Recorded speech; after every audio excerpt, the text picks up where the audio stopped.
بسم اللہ الرحمن الرحیم۔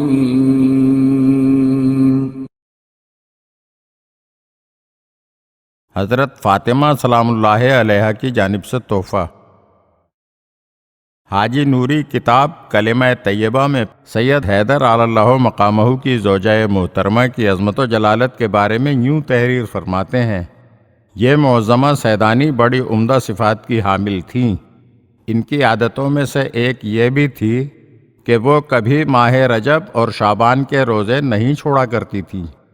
سید بزرگوار کے ہاں اکثر مہمان آتے رہتے تھے اور یہ سیدانی عمر رسیدہ ہونے کے باوجود روزے کی حالت میں ان کی مہمان نوازی کیا کرتی تھیں۔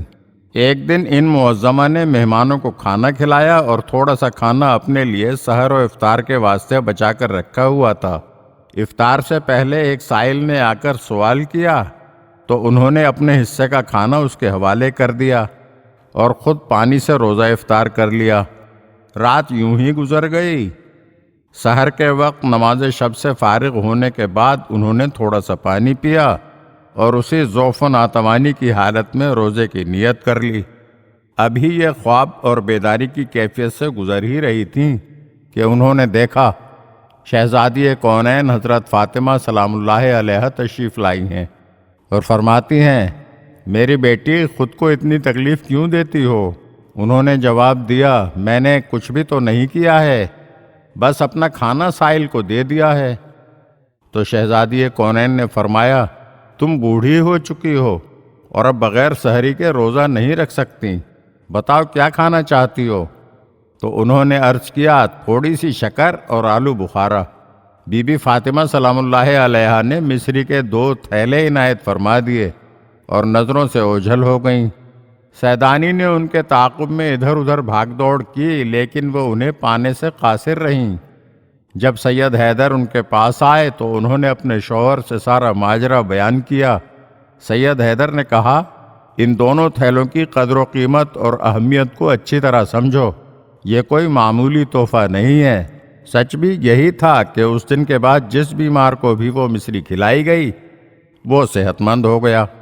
حضرت فاطمہ سلام اللہ علیہ کے اس تحفے سے صحت حاصل کرنے والوں میں شیخ زین العابدین بھی شامل ہیں، جو کہ موت و زیست کی کشمکش میں مبتلا ہو چکے تھے، اور ان کے علاوہ بغداد میں رہنے والے ہندوستان کے ایک نواب کو بھی اس تحفے کے ذریعے شفا نصیب ہوئی۔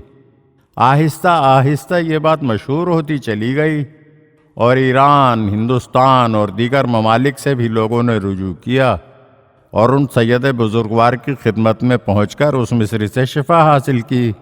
حیرت کی بات یہ تھی کہ مصری کے یہ دونوں تھیلے بہت چھوٹے سے تھے، لیکن پھر بھی اتنا زیادہ تقسیم کرنے کے باوجود جتنے تھے اتنے ہی رہے اور ان میں کوئی کمی واقع نہیں ہوئی۔ ایک روز سیدانی نے کہا: حیرت ہے، آخر ان تھیلوں میں کوئی کمی واقع کیوں نہیں ہوتی؟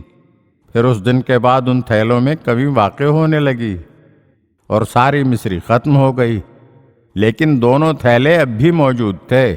سید حیدر نے کہا: ان دونوں تھیلوں کو سنبھال کر رکھ لو، ان میں سے ایک تھیلا میرے کفن میں رکھنے کے لیے اور دوسرا تھیلا خود تمہارے لیے۔